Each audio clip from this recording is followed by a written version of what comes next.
haddaad bukaana tahayna nebi ayuuba u daliila nebi ayuub 18 sano bukaan ahaa geed hoos jiifay marna ilaahay taacadiisa iyo digrigiisa ma daynin malik nebi rasuula waa la ikhtibaaray todobadii hablood uu lahaa mar kaliya laga wada dilay oo nafta laga wada qabtay iska sabray todobadii wiil uu lahaana mar kaliya israaceen oo iska sabray baarihi iyo tijaaradii xooluhu lahaay oo dhan mar kaliya laga qaaday oo iska sabray markaas jirkiisa waliba xanuun lagu riday oo iska sabray xanuun nuuceeya gaadhay waxa la jirkii intuu dhamaaday hariga iyo lafaha isku dhagan bas markaas wax ehela waxa uu soo hadhay xaaskiisii markaas qaraabadiisii ku yiraahdeen ama magaalada adigu nooga bax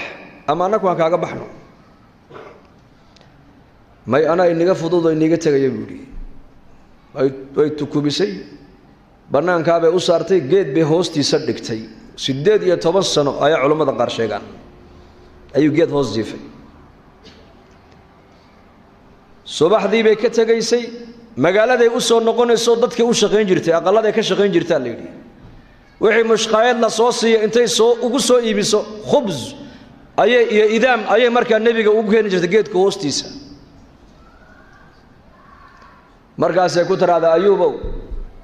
xanuunkan halka ku gaarsiiyay in ummadii iyo dadkeenii ay banaanka inoo soo tuuraan nabi ducadiisa la aqbala ayaatahe ilaahay ma noo baridaha ka qaada xanuunkan oo dadka ku dhex noqonay markaa buu ku yiraahdaa 7 sano barwaaqo ku soo jirnay ma inta yar baan u adkeysan kara laanahay buu yiri barwaaqadii buu xasuustay isagu waa sunnada ilaahay daa'iman qofka u fiirsada ma inta nicmad aan haysana ayaa badan mise inta dhibaatadu nagu dhacdo ayaa badan mid ka badan nicmada badan marka anbiyadu nicmaday eegeen mar walba dadna muncimka marka way ka xishoonayeen ilaahay way ka xishoonayeen marka abu xaaskiisa ku yiri 7 sano barwaaqo ku jirnay ma muddada yar baan u adkeysan kara laanahay ayadoo magaalada ku maqan maalin maalmaha kamida labadii dad isaga ugu dhaweeday qaraabadiisa ayaa markay u yimaadeen sheeday ka joogsadeen baa la yiri mid baa yiri marka war u dhawaanay meenu xanuunkiisa inuu nagu soo tacaadiyaan ka baqaynaaye malaha dambi wuxuu galay ninkani dadku aynan gelin ereygaas oo marka nabi ayuub uu maqlay kolkay ka noqdeen ayuu gurgurtay dadna meeshu ku xaajoonay markuu ku soo xaajooday geedkii uu ka yar dhaqaaqo xagga buu uga dhaqaaqay halka buu marka ku ducaystay baa la yiri ducadiisana waa tan quraanka ilaahay noogu sheegay fi suurati al-anbiya wa idh nada wa ayyuba idh nada rabbahu anni massani ad-durru wa anta arhamur rahimin ayyub alayhi salam rabbigiibu u dhawaaqay oo rabbigiibu la munaajoodo u qayla dhaan dirto markiiba wuxuu yiri ilaahu aniga dhib baa isoo gaadho itaabatee adiguna kuwa naxariista ka ugu naxariis badan baa tahay ilaahu dhibka iga qaad buu yiri ilaahay markiiba ducadiisa waa ka aqbalay baa la yiri halkii uu joogay baa lagu yiri lugtaada dhulka ku dhifo urkud birijlika 18 sano nin jiifay xanuunsana awoodda jirkiisa ku jirta ee dhulka markuu haraatiyay biyo uu kaga keeni karaa waa awoodee يعني أذكو أسبابتي لك هالي ويان أنا كابيها صوصارين لقت هذا يرضى قاجي بس أسبابتن الدوية نركينا أردن نظام كإلهي بكون حجر أسبابتن سيدا جرك بني آدم كان روح ذا يقول حجرته أيا أسبابتن الدون قادر كيسان نظام كإلهي بكون حجرة مركا النظام كإلهي إيش إنه ما قبنا يسوع قدرة إلهي بعالم كان معمول يسلكتي بالنبي أيوب سعود قاجيي للكو كعليي لبضل لقوا دحدو ذي بيه كصوبحين بالليل لبا إلو ذبيا إلنا وحال يري كم يلو إلنا وحال يقول يا عم وما يلي جركيسي وعادي وعبي على الشيء جودها وحي حنون كجزر دم بناك وكصوبحين وصوك عبي مركلية xaaskiisa magaalada ka timiday way ku wareegtay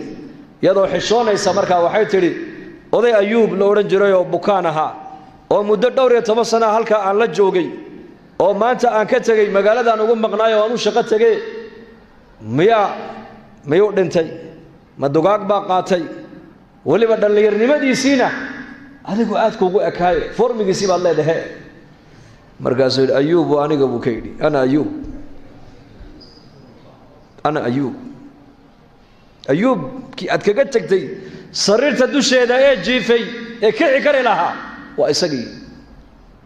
ducaan ducaynay ducadii baa ilaah noo aqbalay buu yidhi istiqaama haddaa dadku diintooda ku sugnaadaan waxaad ogaataa xaaladdu hadday timaado xaaladdu wax daa'ima maaha kal hore waxaan leeyahay bisheedii adduunka corona la sheegay wadanadeena Soomaaliya oo cabsi baa la yar dareemayay aawa imika muu jira dhulkeena war muu jira waxaad ogaataa marka war waxaan adduunka imanayo dhan waa xaalad bay dhaadin eeshiyaanku luqada carabiyaduna waa al ahwaal ilaahay baa keenay marka ahwaashan sida adiga lagu abuuray ayaa xaaladkan adduunka bini aadamka la soo darsaayana ilaahay baa abuuray barwaaqada ilaahay baa abuuray abaarta ilaahay baa abuuray xanuunka ilaahay baa keena caafimaadka ilaahay baa keena amniga ilaahay baa haya colaadda ilaahay baa keena mar waxayna soo martay magaaladeena Hargeysa maanta nabadda aad ku haysataan ree Hargeysa oo ilaahay ugu xamdiyo qul alxamdulillah dhahada mar waxaan imid anigu daanta xagga wixii ka xiga magaaladani hal qof una socon hal qof dameer iyo ay uu dhulka naga soo baxaysa qalada dhexdooda maantana ilaahay fadliga dhinac walba waa ta magaalada u ballaaratay madaaristi macaahidi masaajidi ganacsiga da shukriga in la badiyo Soomaa oo ilaahay ku mahadino marka ahwaal hadday timaado maaha wax daa'ima ogow waa waxina soo maray oo tagaya habeenku ku soo maray oo baxaya famahma tala al-laylu fala budda min tulu'i al-fajr famahma tala al-umru fala budda min dukhul al-qabr waligiiba habeenku ha dheeraade waa bari baa ku xiga waligaaba noloshu ha ku dheeraatee geeri baa ku xigta sidaas oo kale weeyaan haddaad barwaaqa maanta aad ku jirto xaaladda barwaaqada ka faa'iideyso oo ilaahay ugu dhawow haddaad abaar iyo saboolnimo iyo faqri ay kula soo darsaan iyada laftigeegu waa xaalad ilaahay baa kugu eegaye ka faa'iideyso ilaahay ugu dhawow culimada islaamka nin kamida ayaa oran jiray laba faras ba adduunka ilaahay noo dhigay buu ilaahay loogu dhawaadaa walla yaabay laba faras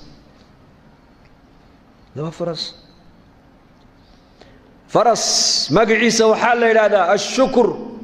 faraska kalena waxa la yiraahdaa buu as-sabr adkaysi barwaaqa hadday nala soo daristo waa shukriyeynaa ilaahay baan ugu dhawaanaynaa barwaaqada balaayo iyo dhibaato qaadi karimeynaa hadday nala soo darsaana waa sabraynaa oo diinteena istiqaamo ku yeelanaynaa iyadana ilaahay baan ugu dhawaanaynaa buu yiri aswaas ta'arraf ila allah fi ar-rakha ya'rifuka shidda barwaaqada ilaahay ku garo abaartiyo dhibaatada markay kugu dhacdo ilaahay ku garan doona adigana